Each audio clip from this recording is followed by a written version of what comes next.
مگر جو اللہ کے چنے ہوئے بندے ہیں یہی لوگ ہیں جن کے لیے روزی مقرر ہے، یعنی میوے، اور ان کا اعزاز و اکرام کیا جائے گا۔ نعمت کے باغوں میں ایک دوسرے کے سامنے تختوں پر بیٹھے ہوں گے، شراب لطیف کے جام کا ان میں دور چل رہا ہوگا جو رنگ کی سفید اور پینے والوں کے لیے سراسر لذت ہوگی، نہ اس سے درد سر ہو اور نہ وہ اس سے بہکیں۔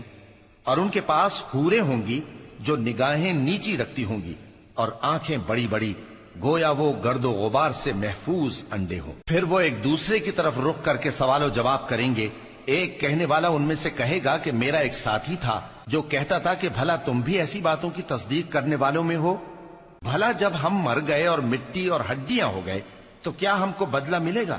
اللہ کہے گا کہ بھلا تم اسے جھانک کر دیکھنا چاہتے ہو؟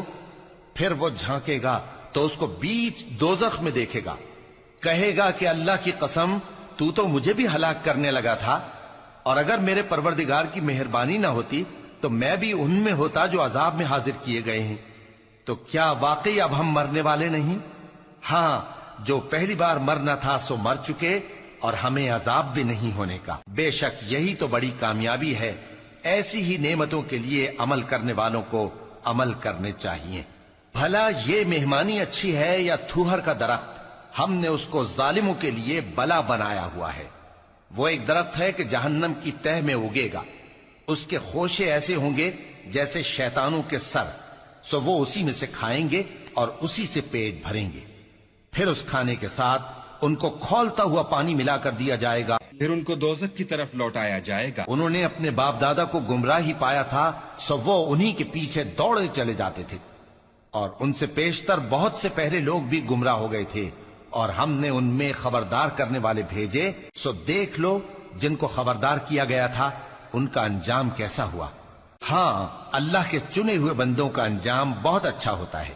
اور ہم کو نوح نے پکارا، سو دیکھ لو کہ ہم دعا کو کیسے اچھے قبول کرنے والے ہیں، اور ہم نے ان کو اور ان کے گھر والوں کو بڑی مصیبت سے نجات دی، اور ان کی اولاد ہی کو ہم نے باقی رہنے والا بنا دیا، اور ہم نے پیچھے آنے والوں میں ان کا ذکر جمیل باقی رکھا، یعنی تمام جہانوں میں کہ نوح پر سلام ہو۔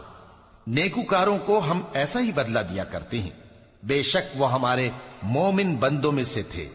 پھر ہم نے دوسروں کو ڈبو دیا، اور انہی کے پیروں میں ابراہیم تھے، جب وہ اپنے پروردگار کے پاس عیب سے پاک دل لے کر آئے، جب انہوں نے اپنے باپ سے اور اپنی قوم سے کہا کہ تم کن چیزوں کو پوجتے ہو؟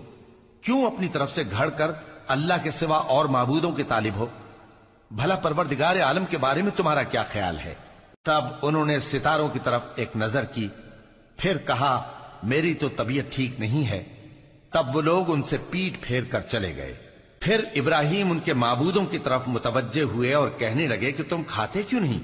تمہیں کیا ہوا ہے؟ تم بولتے نہیں؟ پھر ان کو داہنے ہاتھ سے مارنا اور توڑنا شروع کیا۔ پھر وہ لوگ ان کے پاس دوڑے ہوئے آئے۔ ابراہیم نے کہا کہ تم ایسی چیزوں کو کیوں پوجتے ہو جن کو خود تراشتے ہو؟ حالانکہ تم کو اور جو تم بناتے ہو اس کو اللہ ہی نے پیدا کیا ہے۔ وہ کہنے لگے کہ اس کے لیے ایک عمارت بناؤ، پھر اس کو آگ کے ڈھیر میں ڈال دو۔ غرض انہوں نے ان کے ساتھ ایک چال چلنی چاہی، اور ہم نے انہی کو زیر کر دیا۔ اور ابراہیم بولے کہ میں اپنے پروردگار کی طرف جانے والا ہوں، وہ مجھے رستہ دکھائے گا۔ اے پروردگار، مجھے اولاد عطا فرما جو سعادت مندوں میں سے ہو۔ تو ہم نے ان کو ایک بردبار لڑکے کی خوشخبری دی۔ جب وہ ان کے ساتھ دوڑ دھوپ کی عمر کو پہنچا تو ابراہیم نے کہا کہ بیٹا، میں خواب میں دیکھتا ہوں کہ گویا تم کو ذبح کر رہا ہوں، تو تم سوچ لو کہ تمہارا کیا ارادہ ہے۔ انہوں نے کہا کہ ابا جان، جو آپ کو حکم ہوا ہے وہی کیجئے، اللہ نے چاہا تو آپ مجھے صابروں میں پائیے گا۔ اس طرح جب دونوں نے حکم مان لیا اور باپ نے بیٹے کو ماتھے کے بل لٹا دیا، تو ہم نے ان کو پکارا کہ اے ابراہیم، تم نے خواب کو سچا کر دکھایا۔ ہم نیکوکاروں کو ایسا ہی بدلہ دیا کرتے ہیں، بلا شبہ یہ کھلی آزمائش تھی۔ اور ہم نے قربانی کے ایک بڑے جانور سے ان کا یعنی اسماعیل کا فدیہ دیا، اور پیچھے آنے والوں میں ہم نے ابراہیم کا ذکر خیر باقی رکھا کہ ابراہیم پر سلام ہو۔ نیکوکاروں کو ہم ایسا ہی بدلہ دیا کرتے ہیں، بے شک وہ ہمارے مومن بندوں میں سے تھے۔ اور ہم نے ان کو اسحاق کی